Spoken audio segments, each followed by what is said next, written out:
from the Jamnalal Bajaj Foundation of the Bajaj Group Trusts. VAICA is a platform for video art in India. It brings under one roof video art made by practitioners across disciplines and across the state borders of our country. Fields of Vision, the title under which VAICA 2 is presented, consists of 121 videos by 79 artists. We have grouped these under 4 sections to be shown during 4 weekly sessions. The first week opened with cartographies of sensation, and the second week was shown under Orbits of Desire, which gets over today. The videos under Orbits of Desire explored ideas around bodies, ideas such as gender, relationship, and memory. Body becomes the medium through which memories are made and desires enacted. We have with us today 4 panelists who will engage in a conversation to explore these ideas further. We have 3 artist panelists whose videos were part of Orbits of Desire: Tallur LN, Moonis Shah, and Sukanya Ghosh. They will be in conversation with our panelist Paromita Vohra, whose work as a filmmaker and writer-researcher has looked intimately at the topics I mentioned. Paromita Vohra is a well-known filmmaker whose work addresses feminism, love and desire, popular culture, and urban life. She is the founder and creative director of Agents of Ishq, a platform that has created a new language to talk about desire and sex in a pleasure-positive way that draws from a variety of media such as popular films, art, literature, and such other sources.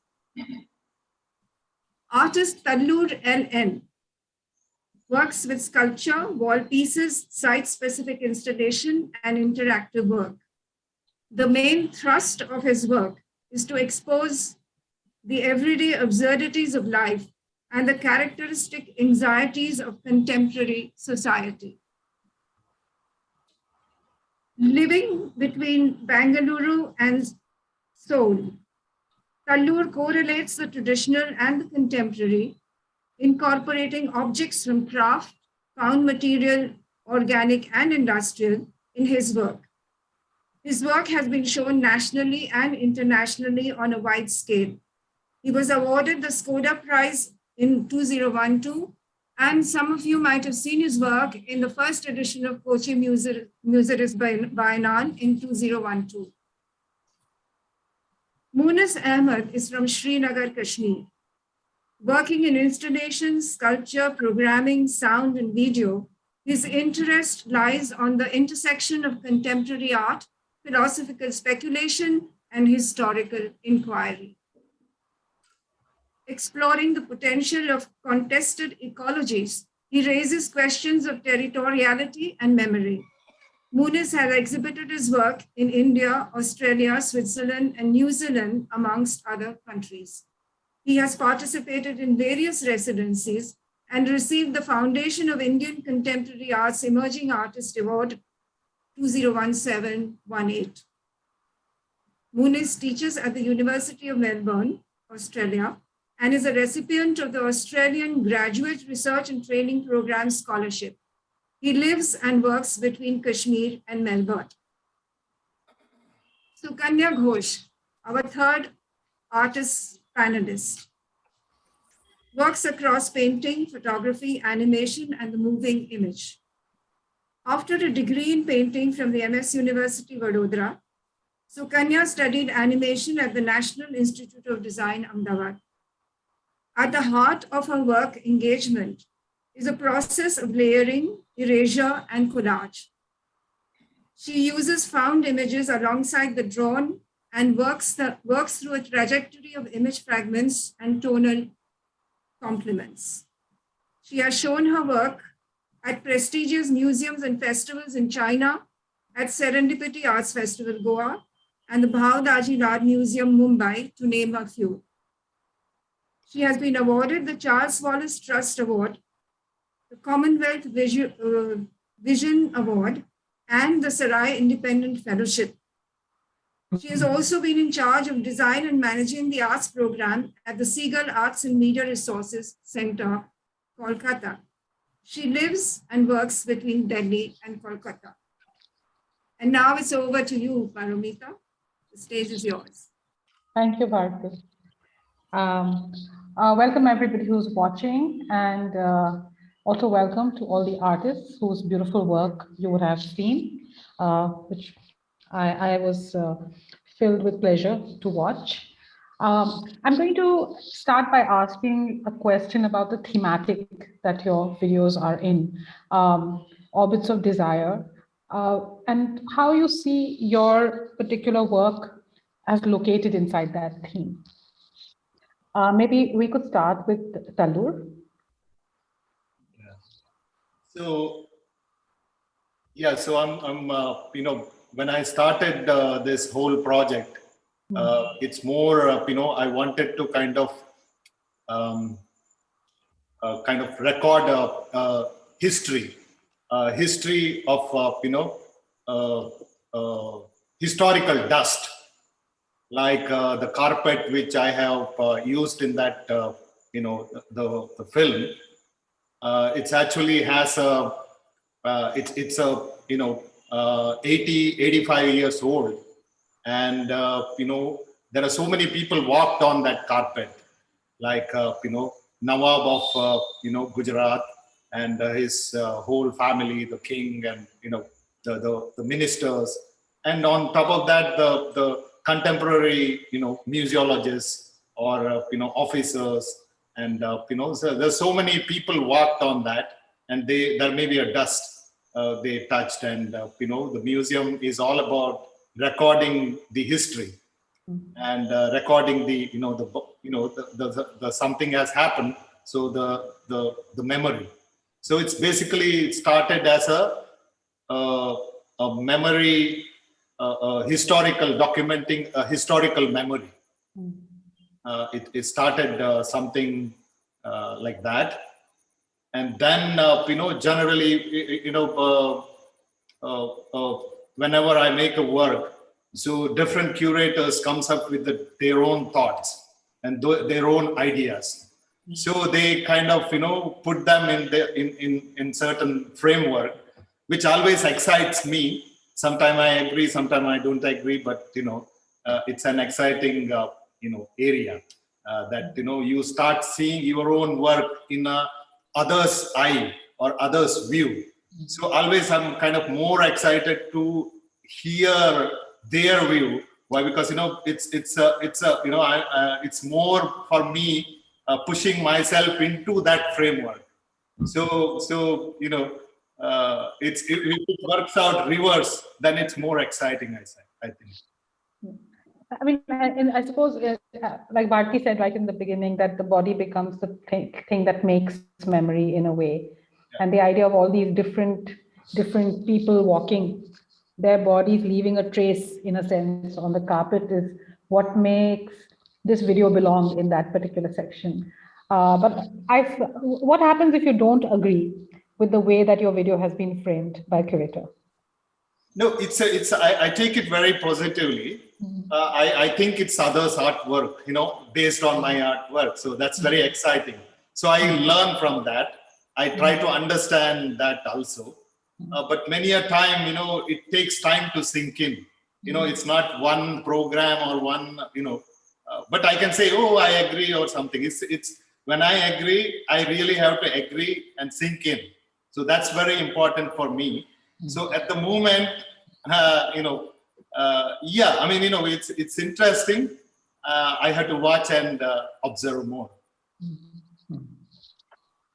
So Kanya, how do you feel about the manner in which your work is located in this idea of the orbits of desire, and the way that the body generates emotions, longings, wishes? Yeah, I mean, I've been reading that introduction to it and thinking about it, because in this particular video that's featured in this collection, the body is more of a kind of like imagined memory body, a collective familial history kind of thing, and actually like more disembodied than present. And perhaps we're talking of the spectral body. So actually it did, like Tallur said, it made me think of this work in a different framework, which was quite interesting to think about.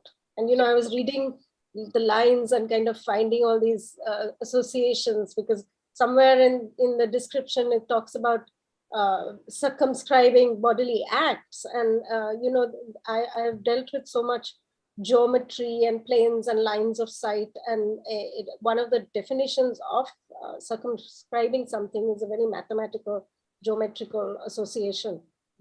So yeah, I've been having kind of fun finding how these things are tying into the work and looking at that. I mean, I think watching the videos as a set, also in conversation with each other, builds up a kind of new sense of the body that is watching also, right? Like, I think the interpretation, as Tallur said, of where works fit and this new artwork that happens to the experience of these videos together in the curation also creates some kind of a new sensation and a new relationship with your own body and desires somewhere. And especially that, I think in this particular set of videos, this slightly haunted feeling, this hauntingness of a body that just left, you know, that feeling is very much present in many of the body that was almost there. Moonis, what are your thoughts about the way that your work fits into this curation? Yeah, I think my work, I mean, the one which is being shown in Orbits of Desire is about these everyday lives that are living in a state of exception. And generally, the place where I come from, historically, there has been a systematic curtailment of friendship, of life, of gathering there. So there is a certain kind of freezing of time that happens there. And then these reconstructions of everyday life are desires about gatherings, are desire. They're like records that desire gatherings, and they desire unfreezing of time. So they're unzipping these various notions of frozen time and the time that flows and spreads and is rhizomatic and all that stuff. So in one sense, the idea of militant desire is there. It is in the work, which I thought works. I mean, the Orbits of Desire works in that sense, because it is, again, revolving. My work is revolving around this idea of frozen time, idea of friendship which is made impossible, or idea of gathering which is being curtailed systemically in a place which is projected as unfriendly. So desiring against these systemic curtailments is something that the work does, and therefore fits into this idea of Orbits of Desire. I thought it was very striking the way that in your work the bodies suddenly come into form, right? Because at first, when the model moves, you're not very sure what you're looking at. And there's something sometimes tender and sometimes poignant about the way the body suddenly comes into being and then vanishes from your sight again. So in some ways, your work, of all the works in the collection, also because of its form, embodied this notion of the orbit, right? Of the continuous revolution and the continuous turning and being seen in different ways, which I found very beautiful.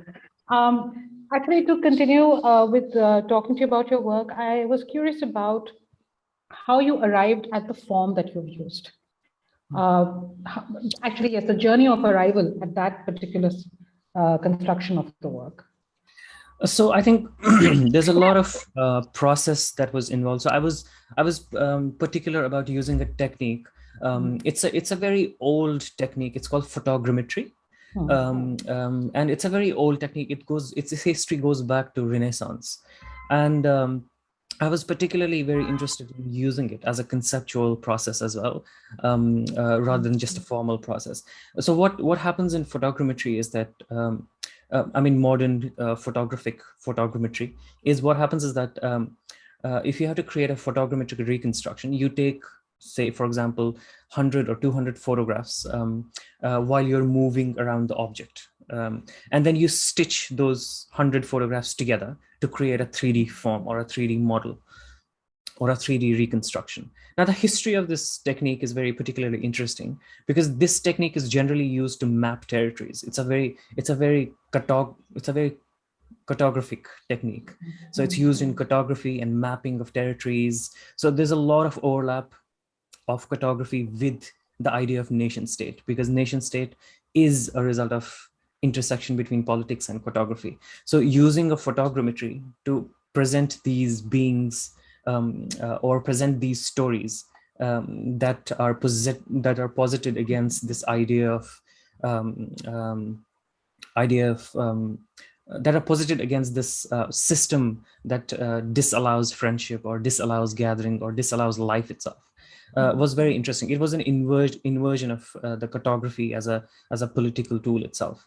So that's why I thought that mapping these bodies and these territories within which these bodies exist and their everyday lives was interesting for me, and that's how the form emerged. So technically speaking, I would say, for example, when I was in Kashmir, my friends were just sitting in one room for like 1 month because of the state enforced curfew. So what I would do is I would I would just get up and then take multiple photographs of the scene and then transfer them onto the computer and then digitally stitch them to create a 3D model. But then what was interesting for me is that this stitch in itself acts as an allegory.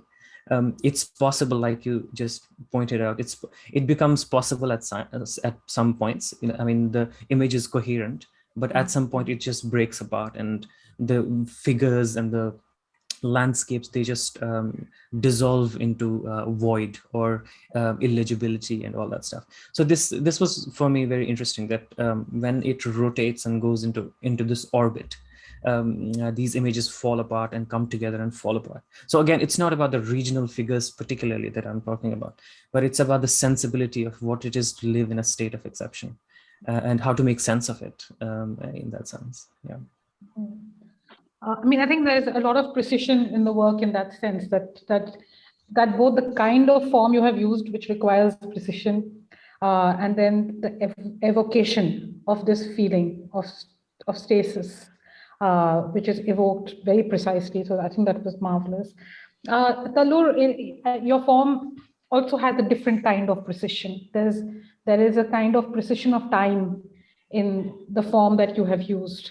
I mean, you are talking about time, and also in that single shot image of your video, there is a sense of finite format, that one action will take place and a lot will happen inside it. So could you talk to us a little bit about the journey of deciding that final form and how you arrived at it?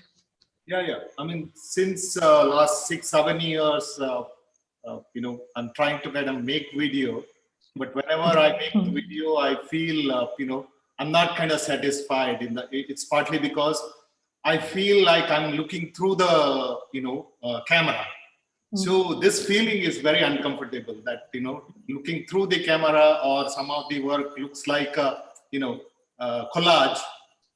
Otherwise, like, if you say photogrammetry or something, if I use, it's a tool itself is, making some form, extracting a form.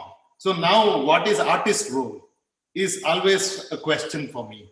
Because, in photogrammetry or in, camera or even, so I don't want people to think about camera, think about other part of the thing. So that is the kind of, difficulty I had all my journey.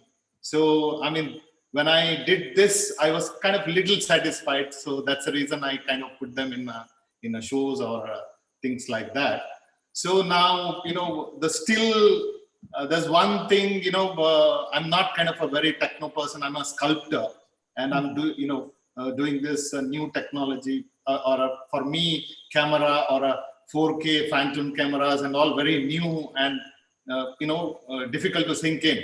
So in case of cameraman, if he or she uses the angle or something, that is disturbing for me. So the one thing I thought, okay, I don't want them to kind of do anything, and I want activity in front of the camera.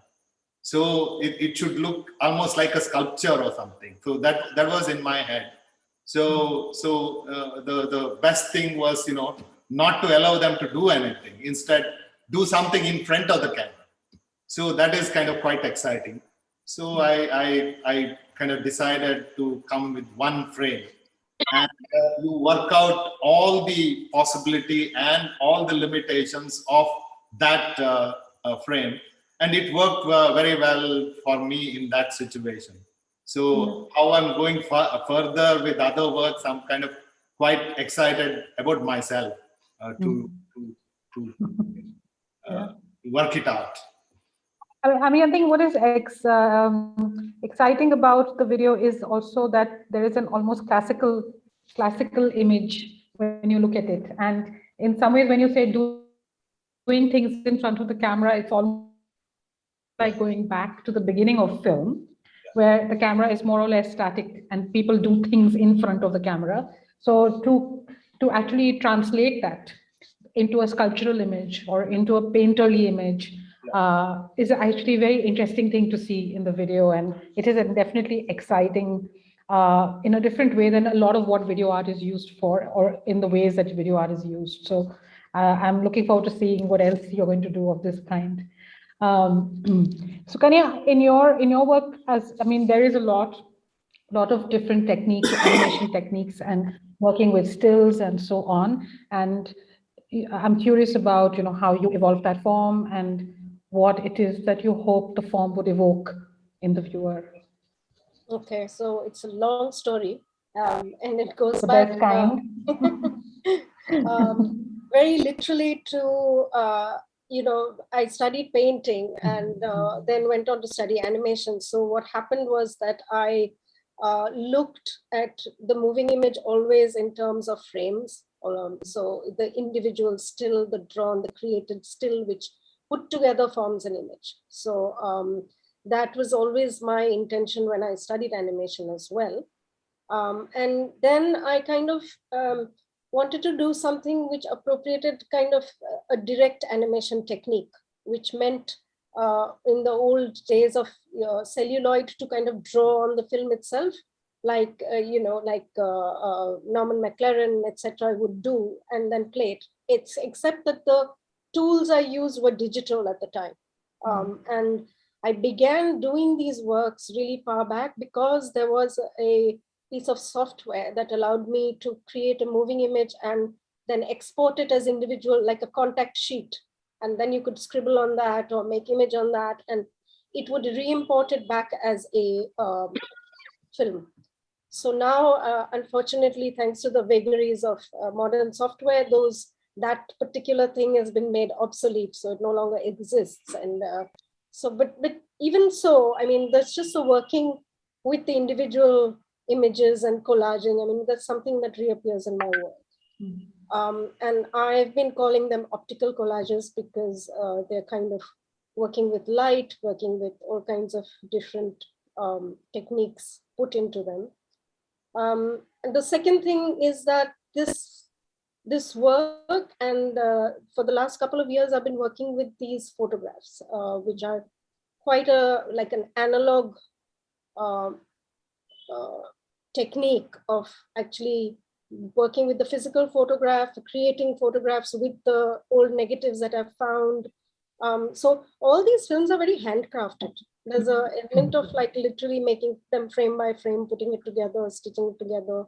And this isosceles forest comes at after a few years of working with this material, and where I have taken, where I feel like, I wanted to abstract it more and more. So each frame is an amalgamation of many images put together, then stitched together with many others. And then there's these kind of slow animated movements. I mean, a lot of animators might say that this is not really animation because you're just like, fading in, fading out, doing these kind of things. But then, this is how I like to work with the animated movements that I do. And that's why I call them animated gestures rather than animation per se. Basically, it's the abstracting of the image, the layering of the image. These are important to me. Kind of throwing out propositions, creating new fictions, new realities, kind of like leaving it open for people to take away what they can from that thing.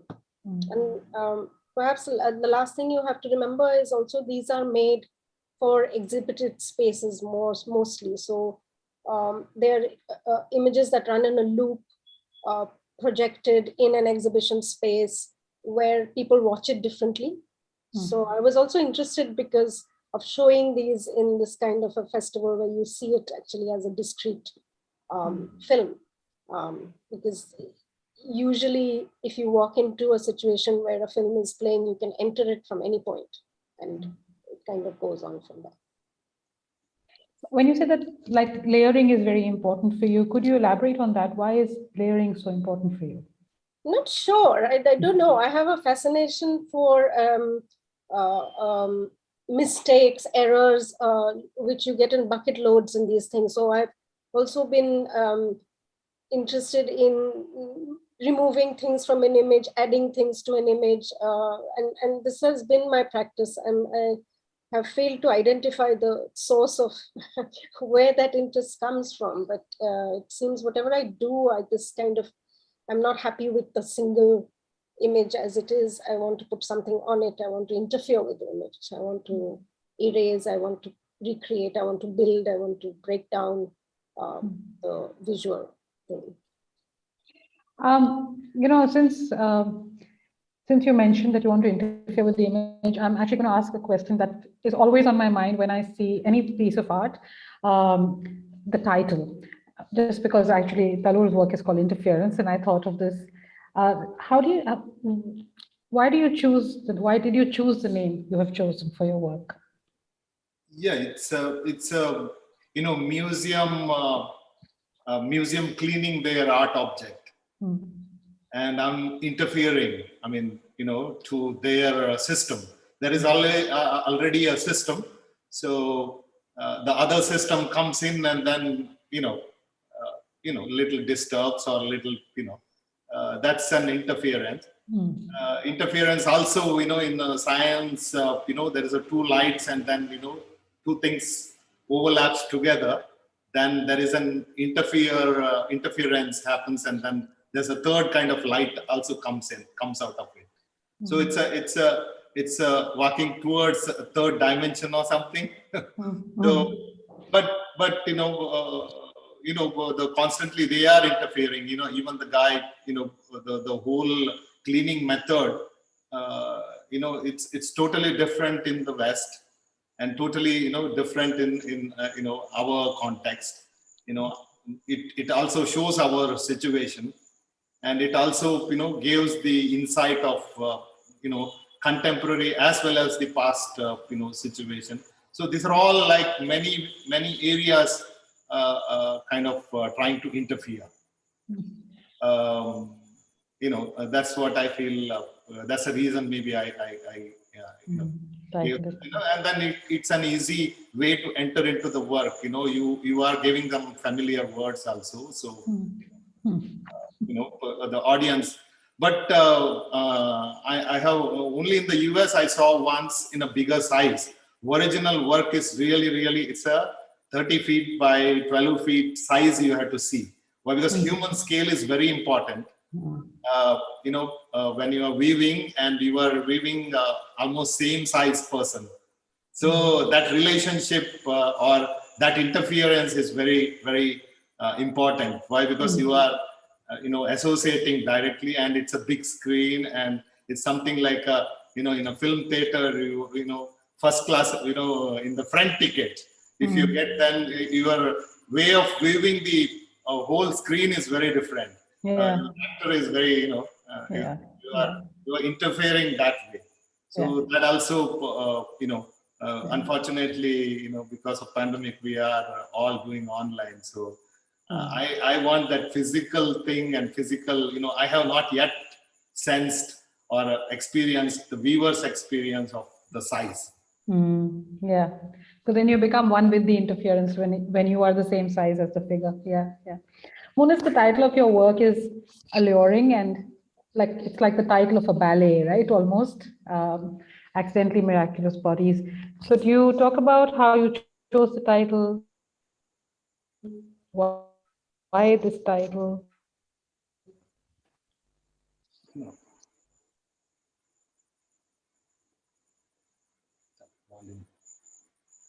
We can't hear you, Moonis. You're muted. Yeah, sorry, I just forgot. Accidentally not miraculous. No, what I was saying is that these reconstructions are the everyday lives that I'm talking about are these everyday lives from a state of exception, and they are supposed to be invisible, and they are supposed to not exist, and through this work, they become through this very complicated idea of stitching, they become visible in some sense, or they give a sensibility of visibility.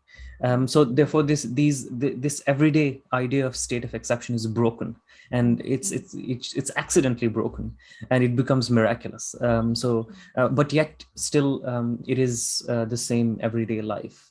It's not approachable in its in the way it exists there, but still it gives a sensibility of the reconstruction gives a sensibility, both of its coherence and of its incoherence as well, both of its fractures, of its coming togetherness. So that's why I thought that this is an everyday, but it's an accidentally miraculous everyday. So on one side, it's this systemically it is put or it is curtailed into invisibility, and then it re-emerges every time into visibility just accidentally. And one more example that I had that I was really moved by was the recent thing that happened in Canada, where these bodies of children suddenly re-emerged. And again, these children who were buried there in the schools during the colonization, they re-emerged accidentally, and because these lives are immortal through the remains that exist in the world, therefore they're always miraculous, and there's always a threat of them re-emerging into our organizations of knowledge and rupturing them, and then all that stuff. So I was that's why I was thinking about them as accidentally miraculous. They are kind of accidents that suddenly emerge and rupture things.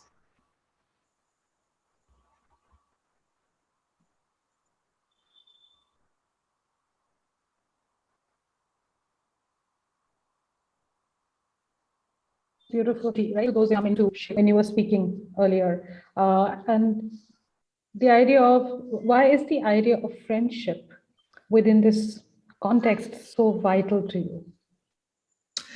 I think friendship is something that's really important when we talk about any conflict, be it territorial conflict or personal conflicts.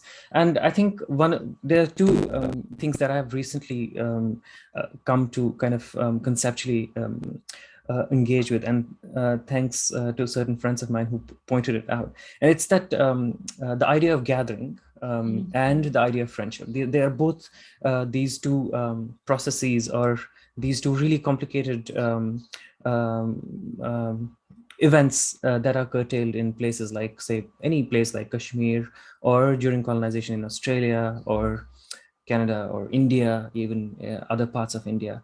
And because I think partly because it's just that the system there makes friendship impossible, not only within the territory, but outside the territory. You don't want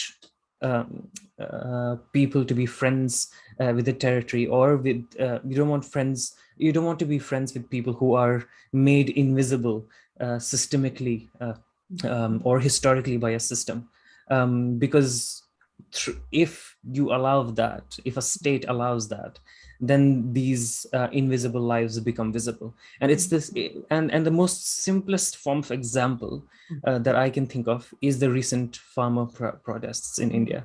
And they, again, someone like Baidu would call it a historical riot that just sits there and doesn't move. They just sit there, and then they gaze into the state. And before this riot or before this gathering, I would say, they were invisible. But through this gathering or through this staying there and creating a new everyday there on the roads and all that stuff, they become visible. But then they also become friends. They are open to friendship, and they are open to people who pass by, photographs, artists, poets, and anyone. And then through that process, they establish a certain idea of visibility, and that's very threatening to the state. And then because they force their visibility into that which has made them invisible historically. And that's why I feel that friendship is something which is a very radical process in that sense, and generally is curtailed by the state, and is a very important trope in my work as well, very subtly, but is. In recent times, also the idea of friendship, I mean, the reason I asked this question also is because the idea of friendship is something that I see recurrently emerging in conversations around desire and relationships as well, precisely for that radical possibility, the possibility to be anything that cannot be defined by others, and in some way to reclaim from any language that seeks to circumscribe what we can be, even a progressive language which seeks to circumscribe us, to deny it, and to be first and foremost a person, and from the person up to be a being in the world who's actualized in some way. So I found that to be a remarkable quality, and a quality in the images too, which compelled me to think of the deepest emotion inside a person rather than the kind of historical frame in which I'm always asked to view the person. In quite contrast, actually, Sukanya, your work, Isosceles Forest, it's almost like the opposite of the other works, in that it is pulling us away into some dreamlike state where we don't identify individuals or even individual histories. So would you talk a little bit about choosing that title and what you wanted the title itself to evoke for us about the work, or build our relationship with the work through your title? Sure. So, I mean, if I must confess that initially the title was a bit of whimsy, because I have taken great liberties and played fast and loose with mathematical propositions and borrowed this. So, I love the names. I was looking at this kind of abstraction, looking at planes of sight and geometrical viewpoints, and I decided to call it Isosceles Forest because of this kind of geometrical, mathematical associations, almost like that. And then I came across this Richard Bellman pure mathematical problem. And I found that, okay, then the work turned out to be almost like a mathematical proof of sorts, where you are talking about these images and this kind of looking at them purely as ways of finding new narratives, ways of finding new planes of existence, new fictions and realities. And right through it, I've also, visually also borrowed liberally from the various kinds of geometric planes and from the proof itself, the actual written proof. So yeah, I mean, in that sense, I have to say that it's not so serious. I'm not making a huge mathematical treatise here, but there are nods to that direction. I have taken things from here and there and stitched it together. But at the same time, this Isosceles Forest, this forest of images that I have conjured, in which you try and find different ways, is always the thing that I keep coming back to, that this archive of photos that I have found, where they have no provenance, they have no identity, so to speak. There's been this massive rupture of time. Nobody exists to identify where these places or people are, and I'm kind of taking them back to a place where, at the same time, there is a sense of familiarity. Everybody has seen old photographs. Everybody has them. You've seen them somewhere. So there's this whole, sense of spectral being that is present there. This kind of unheimlich, where it's familiar, yet it's not really familiar at all. And it's kind of hiding there. And I would hope that the series of images and the way they come and go and the interactions that happen would provoke people to rethink their familial histories and the way they look at this work. And I don't know, I don't even know the possibilities that might throw out at people. But in some senses, the kind of regularity of the way the work is structured does create a trance-like or like hypnotic feeling, right? As if to say you walk into a trance, which is also a walk into memory for yourself, right? When you are in trance, to some extent, you're excavating memories. Yeah, you don't know you have.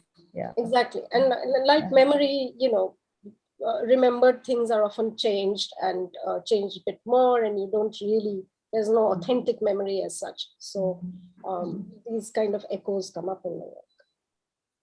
You know, I wanted to, I mean, since we have only a little bit of time left, I wanted to ask an unspoken question that often coheres around video art is, why is video art different from experimental film on the one hand? What is the real difference?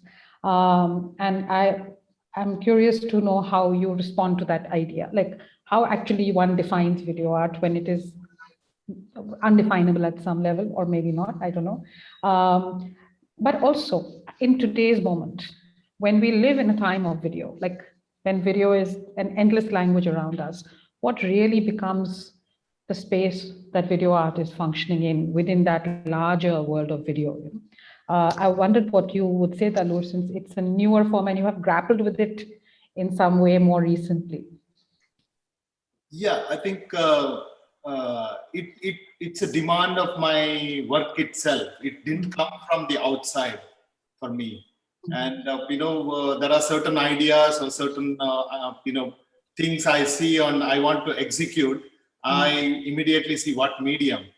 So if it's a stone, I go for stone. If it's a video, I go for a video. Or if the content itself guides you to choose a medium.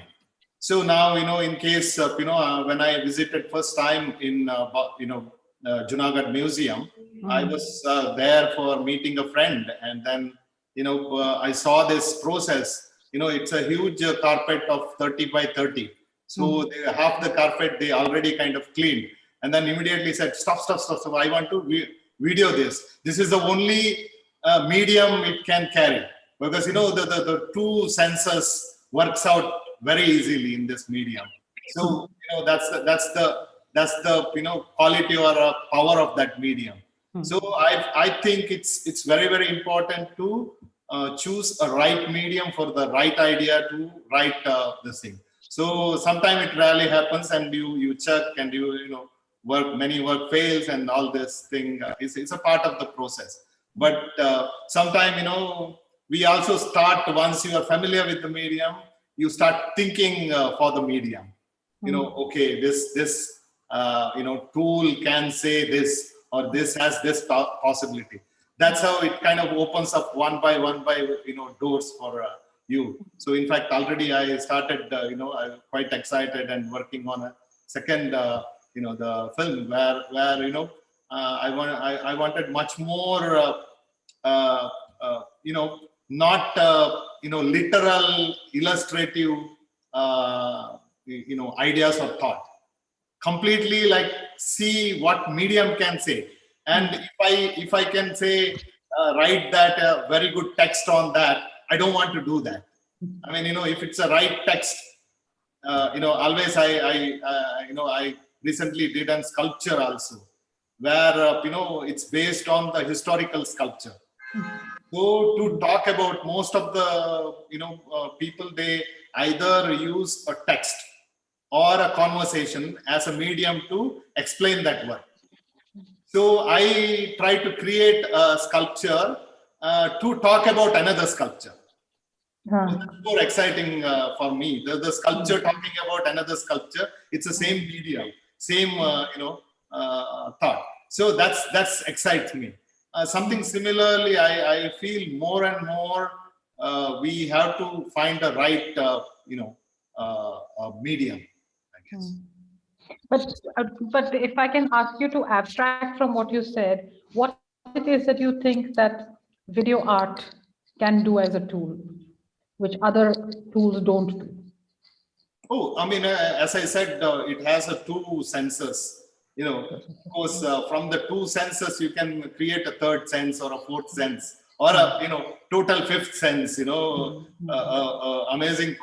cooking, the touch feeling or a touch sense. So something I'm working on the cotton. So, in case of this video itself, where the dust is coming out. So if the dust is coming out, it's very dry. And then my sound is talking about the water, which is very wet. Where sound and the water, I try to sync my level best, but it is kind of, sinking. So if it sinks, you are experiencing experience of water and same time a sound. So your wrong signals are given to the brain. So you get, where to go. I mean, what is my, people wanted a illustration or a complete, what do you call? Depiction. Yeah. So it disturbs that package. So people don't know what to write about it or something. So they are more, that's the reason even the text which I have, which I have forwarded, some critics wrote. So it becomes an artist statement or something. So, this is partly happens because, there are something only explained through that medium. Then it is, I feel more powerful. And I'm not saying it happens in all the work, but I'm trying towards that. Moonis, what are your thoughts about what it is that video art can do that, say, experimental film doesn't do, and what video art means in a time when everything is almost video, right?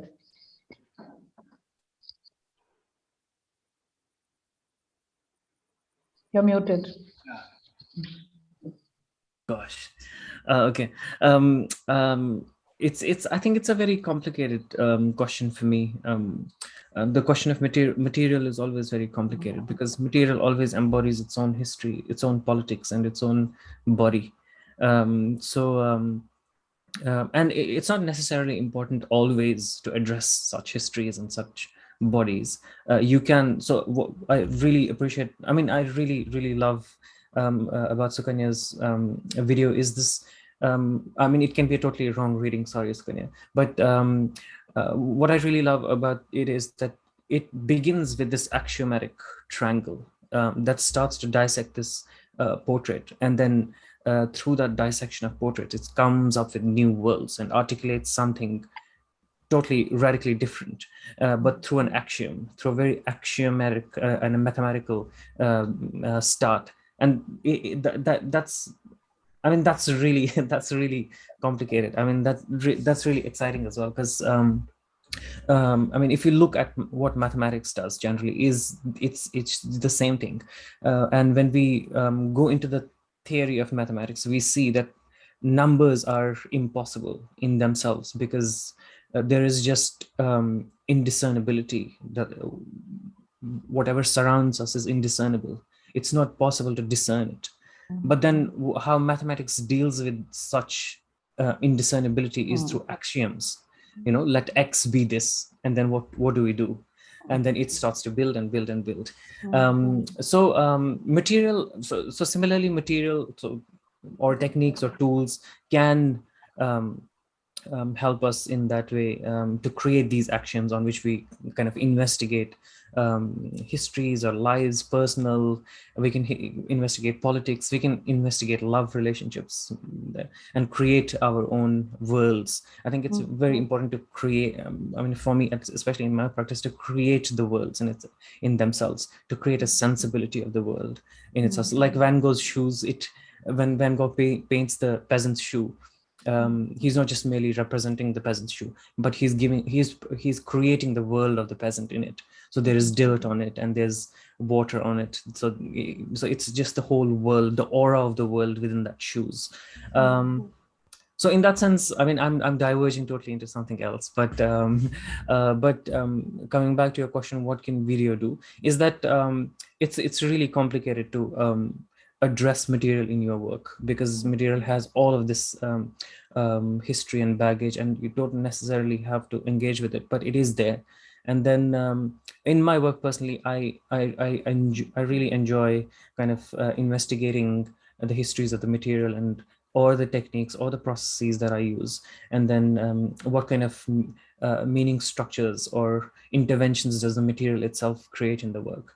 And that's something that's really important. But so again, really briefly before I hand it over to Sukanya, is that so for example, video and photography have a very huge history. When we examine the history of the camera or the history of the photograph, and then how it translated into moving image, there's a lot of history of an overlap of policing with the history of photography. So for example, in Europe, photography was really a major tool that helped establish the colonial structure in countries like say India or in Australia or elsewhere. So it was a tool of registering and recording object. And at the same time, these archives in which they started to photograph, say, Black people and then white people, and then different classes, different economic classes, just so that the police would be able to identify and create a certain body and associate that body with, say, a criminal or a law-abiding citizen, a beautiful person or an ugly person. So so all these histories are very I mean, they're very interesting for me to investigate and think about when I think about or imagine them in my work. So yeah, I mean, there's a lot of potentiality in video in that regard as well. I mean, given the recent history of video, what has been happening with video, especially now AI is coming into it, and now these deep fake videos are starting to emerge, and machine learning generated videos are starting to emerge. It just changes the whole landscape of everything. The debate of what's the actual what's the neutral document? Is it possible to have the neutral document at all? Which was debatable always, but now it's become more blurry and more interesting. So all these possibilities. I don't know if that answers the question. I think also at some level it's an exciting moment, because when there is a kind of literacy in video, then the place of art suddenly takes on a new vitality and a hope that it can reinsert itself into everyday public discourse, as opposed to being separated from it as it has become. So I'm curious to see if that would come to be or not come to be, actually. Sukanya, I'm glad you're back, because I was worried we had lost you. Sorry about that. It had to happen. But you know, yeah. So yeah, just to ask you how you think about what video art can do. I mean, what makes video into an artistic medium in that sense, separate from film, and or the idea of an experimental film. And yes, in the present moment, what you see as the possibilities for it. Well, it's a very tough question, which is probably why my internet packed up as well, to avoid answering that. Because to be very frank, I don't know. It's a very thin line between what is experimental film and what is video art. And the only thing I can perhaps think of is the way in which they're viewed, perhaps the spaces in which how you show something makes a difference, and it makes you see things in a different way. I don't know if I can't speak for anyone else, but I don't know if I set out to make something that is going to be classified as video art. Because I've always, anyway, that Tallur likes to discover and investigate different media. And for me, it's the opposite, because I'm constantly going from one to another and blurring everything. And then I don't have definitions of what my work is and where it fits and all of those things. So I think for me to describe where I see video art or whatever is quite tough. I don't really know how to answer that. I mean, maybe there's no answer to it, actually, is what we understand from everybody's answers, but just like numerous answers. But I do think it's a fertile moment. It's a fertile moment for what video can be. Like, it's coming of age almost at this present moment. So it's exciting for us with all Yeah, these. also that, you know, the means of control, like the kind of means of production, the image making thing is within your control. I think something that has always personally, say, scared me, like to make a feature film, to work with a crew and work with a camera person or editor or something. I prefer the much smaller cottage industry version of me sitting and doing things together by myself. And that has become more and more available to everybody now. Pretty much sit in your own corner and produce a stream of images. Yeah. I mean, maybe that's it. That's the distinct. It's not like all art is produced only in solitude, but there is a relationship with solitude in art that is particular, I think. Certainly. Yeah, that's the animator in me speaking, where you're supposed to sit for days on end to produce a few seconds. So, yeah. And you know, as a filmmaker, of course, there are the deep frustrations with those aspects of filmmaking in which you can't interfere. Animation being one of those, because it is such a particular skill that there's no way for the director to interfere in it at any point. So I see the aspects of solitude and power inside it in a way. So I've had this incredibly easy job today. I have moderated many panels, but I must say that today, with such articulate and like prismatic kind of articulations of the speakers today, I didn't have to do much work, so I was very lucky. But I'm going to open it up to the audience and see if there are any questions from the people who are attending today. I guess you can put your questions in the question box. Yeah, there is one. So Jasmine Nilani Joseph says, thank you for this interesting discussion.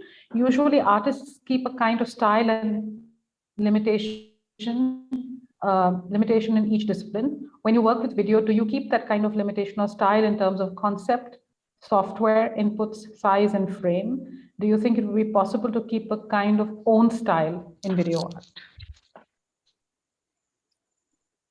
Yeah. Anybody could answer that, whoever wants to take it. So I want to say something, which is that, like, just for this discussion, when I've been watching everybody else's videos and looking at that, it's so interesting, because if you think of the kind of material, so I was looking at different people's work and saying, okay, oh, so-and-so has worked with found images, so-and-so has worked with forensic, medical imagery. So many of the things, like, people have worked with similar things, but everybody's take is so very different. So I suppose that's where your individual style emerges, because I mean, there's all kinds of people working with similar materials, but making completely different takes on that. Yeah, I think artists should not think about the style at all, I guess. So that gets into muscle memory very easily. So that's the reason, there are many artists, you feel, not exciting to go to see their work also. Because you can imagine beforehand, before the invitation comes, invitation image itself gives you an idea that what is going to be there or something. So I think it's a very danger if somebody thinks that, I have to work in certain style. But, it's amazing that we have millions of people in the world. Everyone looks unique. And if they are honest to themselves, they will become a unique anyway. So their style becomes anyway, it's their style. So only thing is that believing that, and on top of that, one has to think what is the artist's role in that. I mean, when I'm using a new tool, or when I'm using a new technology, or a AI, or these are all generalized medium. But then how you are observing that, or how you are kind of weaving that, that's very important. Otherwise, once you get into a style, then it becomes very vulgar. So why? Because you start copying your own work, or you can say, boring. Boredom is definitely death. I have a T-shirt and it says "Bore mat kar yaar," and I feel that should be every artist's motto. Yeah. I mean, it's a very old question about style and stuff. So yeah, I mean, I'm personally not really interested in creating a style of my own, although we kind of Unfortunately, somehow it creeps in, but I generally tend to go away from such terminologies in my work. Yeah, it's pretty boring. I guess when it comes to art, we think more in terms of an artist's voice rather than a style, I suppose. And we are drawn to the voice and wait to see what the voice will now say, rather than a style or a set vocabulary. But, yeah. Smriti Nevatia says, just wanted to thank all of you for the works and for this conversation. I really enjoyed the videos of all three artists here and many others. I'm wondering what the artists feel about the synopses provided with each of your videos on the VAICA site. Do they fix meanings too much or allow entry more easily? Maybe the curators would wish to respond as well.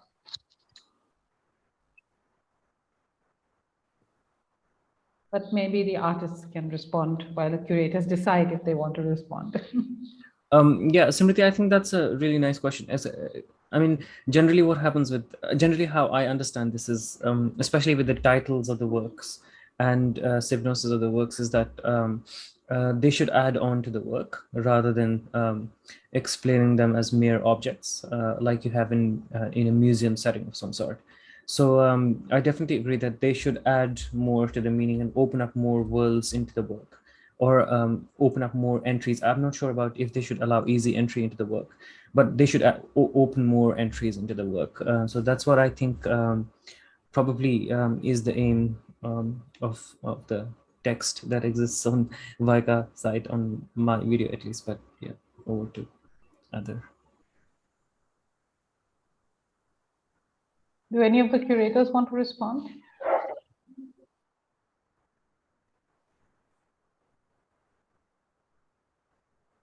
I think Chandita should definitely respond, because she kind of took stock of all the synopses at once, and actually what I would just like to add is that we try to preserve the essence of the synopses that we received, and in that, in the grammatics of it, sometimes the meanings do get altered. So but there was not an intent to do that, but otherwise, yeah, we tried to stick to the larger kind of synergies in the work through the reading of the synopsis, while also putting them together. So that was our intent.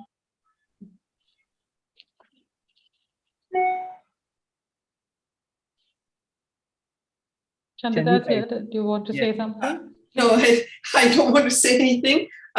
It was a hard job to rewrite or re-paraphrase all these millions of different, not millions, several dozens of synopses, and they were all written at a different register. You know, the pitch is different in each case. And then Moonis didn't even send he didn't even send one because he was so busy submitting his PhD. And so, you know, one had to look around on the internet and find some reference to that person and their work, and somehow make paragraphs which were like 100 words, because we were also trying to create some catalog. So it couldn't be very long, 125 words maybe. And same thing with the biographical information. You know, some people wrote long lists of all the prizes they won and all the different countries they have been to with their exhibitions. And some people were absolutely shy or something, and they just wanted to say nothing at all, saying, I studied here and then I started practicing. So, you know, it was quite a task, and Anuj and I threw it back and forth between us and somehow tried to make something coherent. But I think, if I may say about the synopses, the whole idea behind putting a synopsis is to sort of make a gateway, an entrance for the viewer to sort of approach the video. It's out of context would lead to confusion and questions as to how to look at it, or, you know, how to make sense of it. Or so this is just a little hint towards opening out a kind of orientation to look at the video. Any more questions? Yeah, thanks, Bhakti. I just wanted to add one small thing also, that, all three of us actually come from such different disciplines. I am an architect by training, and Bharti is a visual artist, and Chandita is a filmmaker. And I observed that in Chandita's editing or approach of the text, she was looking at the filmic attributes. I was looking at the structural attributes, and Bharti was more focused on the visual, attributes of the video. And I think and we would often come together to kind of deliberate on all the videos together. And I think eventually it did work out in some way, in the eventual kind of fine tuning and crystallizing and distilling of the text. What and the point that Bharti just mentioned, that it becomes a gate, the text becomes the gateway. I think sometimes the gateway is the kind of visual imagery. Sometimes it is the diagrammatic narrative, and sometimes it is the pure visual appeal of the thing. So I think our own kind of readings into these videos and the text kind of played out in some way in offering that frame through which we could interest the viewers to look into the videos and choose which one to go for amongst the so many of them. Yeah, I think one of the efforts all of us have done is to not allow the thing to become too obscure, to try and make something which is accessible and comprehensible. That was a big guiding factor. And our three different backgrounds and our three different ways of going about things also was very useful when it came to selecting the videos. We saw more than 200 videos, and eventually you're seeing 121 in this selection. So all that discussion and scrubbing and polishing and moving things from here to there to there, all that was very, very useful, very important. And one of the things I'll remember about this. Yeah, the process was very educative and interesting and exciting. It was almost like building a project, an art project as such, an artwork, a collaborative artwork as such. Yes. Okay, so let's move on. It's getting to be 8 o'clock-ish. Yes, Yes, Paro. And I don't think there are any more questions. Are there? I mean, there are none, but if anybody wants to ask one, you have 30 seconds. And then I'm going to hand it over to Bharti again. I guess not. So before I hand it over to Bharti, I want to say thank you to the artists. It was kind of amazing to listen to you all speak about your work, to speak about art, to speak about life and the world. So thank you very much for your work and for all the things that you said. And thanks, VAICA, for asking me to do this. And then hand it back now to Bharti. Well, a big, big thank you to our panelists and the artists who have been so articulate about various dimensions of their work, right from process to the choice of medium, to the choice of subject matter and the style, the technique which they use to make the video. All that we got a deeper insight into it, and we are all the more not only wiser and more educated, but also it has evoked more interest in the whole medium of video art making. So thank you very much, Paro, for the excellent moderation that you have given us today, and the three panelists, our artist panelists. VAICA is very, very happy to have you. And to all of you participants, the listeners, the viewers who have joined us and given their time and attention to attend this discussion. Our next set of videos will be online from 12 a.m. tonight, or tomorrow morning, if you will, and will be available for viewing for a week. They are presented under the title Peripheries of the Real. And how the videos explore these peripheries of the real will be discussed on Saturday, the 11th December at 7 p.m. when we will meet again for another round of discussion. One major request to all of you participants and the audience, that we would like to request you to please do share your responses to the festival and the videos and the panel discussion via VAICA viewer response form available on our website, www.vaica.org. They mean a lot to us.